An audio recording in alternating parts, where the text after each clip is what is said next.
Fabriquer et utiliser un faux document, faux diplôme, fausse identité, imitation de signature est un délit de faux et usage de faux puni par la loi en vigueur en République gabonaise. Mais avant d'entrer dans le vif du sujet avec notre spécialiste du jour, qu'est-ce qu'un faux et usage de faux et que prévoit la loi? Quels sont les éléments constitutifs des délits de faux et usage de faux et quelles sont les sanctions pénales encourues? C'est à ces interrogations que va tenter de répondre notre consultant du jour. Il s'agit de Huy de Rosny Ngaleka Saga. Regardons ce qui suit et on se retrouve juste après.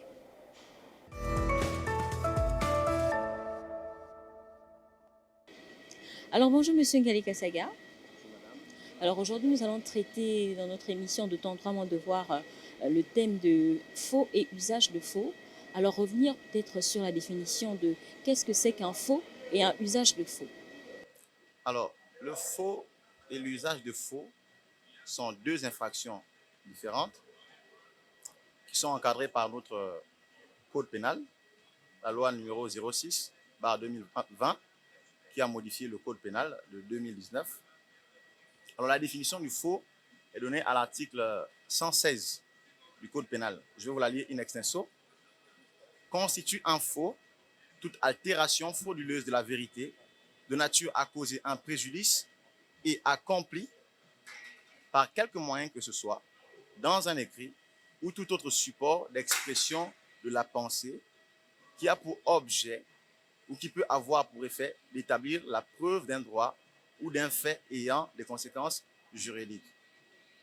Pour faire simple, le faux, c'est tout simplement une contrefaction d'un document qui existe et que l'on utilise pour démontrer que l'on a un droit ou pour produire des bénéfices à notre égard.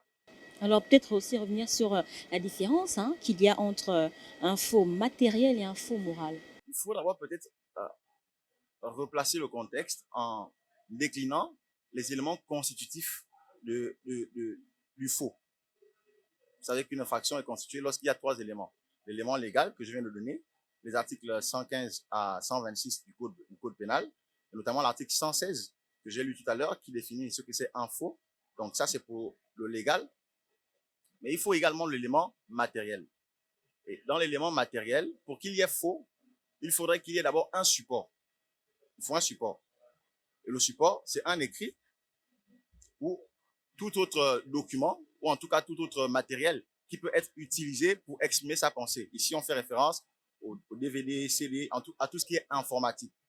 Ensuite, il faudrait que ce support soit utilisé pour établir une preuve à notre égard. Je prends un document qui existe et je le produis afin qu'il me soit reconnu en droit, ou en tout cas pour produire à mon égard des conséquences juridiques, donc des avantages et des bénéfices. Ensuite, il faudrait qu'il y ait altération de la vérité. Donc, il faudrait que ce document soit manipulé. Et c'est à ce niveau que l'on va distinguer le faux matériel et le faux moral ou intellectuel. Donc, le faux matériel, c'est lorsque le support en lui-même est modifié. Vous voyez, par exemple, j'ai un acte de naissance et puis j'y inscris quelque autre mention. En ce moment, je modifie le support en lui-même. Le faux moral ou intellectuel, c'est lorsque je modifie non pas l'authenticité, mais la véracité du document. Ça veut dire que le document est un vrai, un authentique, mais il comporte des mentions qui ne sont pas tout à fait exactes. Alors Monsieur Ngaleka Saga, que prévoit la loi lorsqu'il s'agit de ces infractions?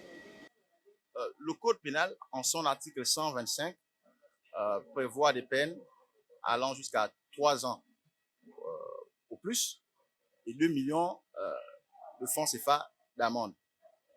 Mais ce n'est pas tout.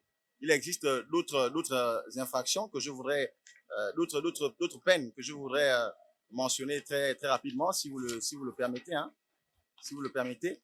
Alors, il y a le faux en écriture publique, le faux fait dans une administration qui permet que son auteur écope de 5 ans d'emprisonnement et de 5 millions de francs CFA d'amende. Donc là, c'est beaucoup plus grave. Également, les auteurs de faux en écriture privée peuvent écoper jusqu'à 3 millions de francs CFA d'amende. Là, ce ne sont plus les 2 millions de francs CFA d'amende du faux général, mais Là, particulièrement, c'est des écritures, faux en écriture privée, écriture de banque, écriture de commerce. Je voudrais également mentionner les logeurs, les hébergistes, les hôteliers qui ne doivent pas commettre de faux en omettant par exemple d'inscrire ou d'enregistrer leurs invités ou leurs usagers. À ce niveau-là, cela peut aller jusqu'à 6 mois d'emprisonnement et une amende allant jusqu'à 2 millions de francs CFA. Merci M. Ngaleka Saga pour toutes ces précisions. Retenez-le, chers téléspectateurs, ce n'est point par la rigueur des supplices qu'on prévient le plus sûrement les crimes, mais plutôt par la certitude de la punition. Ton droit mon devoir, c'est fini pour aujourd'hui, mais vous le savez, notre page Facebook / Ton droit mon devoir est ouverte pour vos remarques, mais aussi vos propositions de thèmes. Vous le savez, chers téléspectateurs, que nul n'a de droit contre le droit. À très vite sur Gamon 24.